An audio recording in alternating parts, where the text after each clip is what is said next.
గయుడు అని ఒక ఆయన ఉన్నాడు. ఆయన గయాక్షేత్రంలో పితృదేవతల్ని ఉద్దేశించి గయుడు చెప్పిన మాట. అసలు ఆయన పేరు మీద గయాక్షేత్రం ఏర్పడింది. అక్కడ పితృదేవతలను ఉద్దేశించి యజ్ఞం చేశాడు ఆయన. పితృదేవతల్ని తరింపచేయడం కోసం ఆ క్షేత్రం ఏర్పాటు చేశాడు. చేసి ఆయన ఏమన్నాడు, పుత్తు అని ఒక నరకం ఉన్నది, ఆ నరకము నుంచి తల్లిని తండ్రిని ఉద్ధరిస్తాడు గనక కొడుకుకి పుత్రహ అని పేరు. పుత్తు త్రహ పుత్రహ. అలా రక్షించాలంటే శ్రాద్ధ కర్మలు చెయ్యాలి. శ్రాద్ధ కర్మలు చేసిన ఈ శ్రాద్ధ కర్మలు తండ్రికి అందవు కొంతమంది చేస్తే. ఎందుకంటే తండ్రి గారికి ఉన్న రుణములు వీడు విమోచనం చెయ్యలేదు గనక. తండ్రి గారు ఎక్కడన్నా అప్పులు చేసిపోతే ఆ అప్పులు ఆ తండ్రి గారి నెత్తి మీద ఉన్నంత వరకు వీడిచ్చిన పిండ ప్రధానం వెళ్ళదటండోయ్.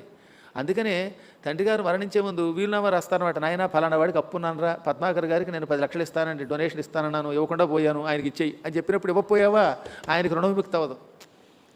అంటే నా పేరు చెప్పుకుంటే గొడవ లేదు కనుక అలా చెప్పాను, కానీ నాకు ఎవడో ఏ రుణం లేడు, నేను అసలు ఉండను అనుకోండి, వేరే విషయం.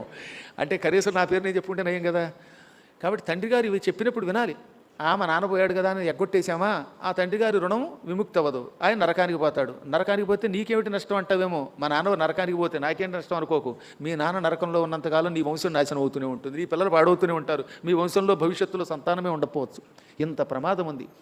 అందుకనే ఒకవేళ తండ్రి గారు ఎవరికైనా అప్పులు ఉంటే ఆ విషయం మనకి తెలియకపోతే ఏం చేయాలట, దశదానాలు షోడశదానాలు చేసి, బాబు మా నాన్నగారికి ఎవరు రుణం ఉన్నారో తెలియదు, మా నాన్న ఎవరికి రుణం ఉన్నాడో తెలియదు, ఆ రుణాల నుంచి విముక్తి కలగజేయి అని గోదానం చేస్తారు. గోదానం చేయటం వల్ల లాభం ఏమిటంటే, తండ్రి గారికి మనం ఏదైనా రుణ విముక్తి కలిగించాలనుకున్నప్పుడు ఆయన ఎవరి దగ్గర అప్పులుండి వెళ్ళిపోయిన విషయం మనకి తెలియనప్పుడు ఈ గోవు తోక అవతల బ్రాహ్మడి చేతిలో పెడితే తెలియక తండ్రి గారు విడిచిపెట్టిన రుణాలన్నీ విముక్తి అవుతాయి.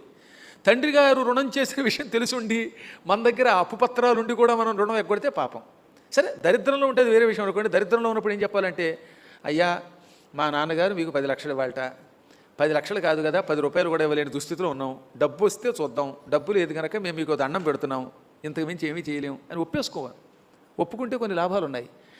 నిజాయితీగా ఒప్పుకోవటం వల్ల కూడా 3వ వంతు పాపం పరిహారం అవుతుంది. ఏకంగా 3/4 పాపం పోతుంది. అప్పుడు తండ్రి గారు 1/4 పాపమే, 1/4 వంతు పాపమే అనుభవిస్తాడు కనుక కొద్ది రోజుల్లో నరకం నుంచి ముక్తి పొందుతాడు. ఇన్ని ఉన్నాయి శాస్త్రాల్లో. ఇదంతా ఎందుకు చెబుతున్నాడు అనుకుంటారు, రాముడు భరతుడికి చెబుతున్నాడు అయోధ్యాకాండలో 107వ సర్కలో.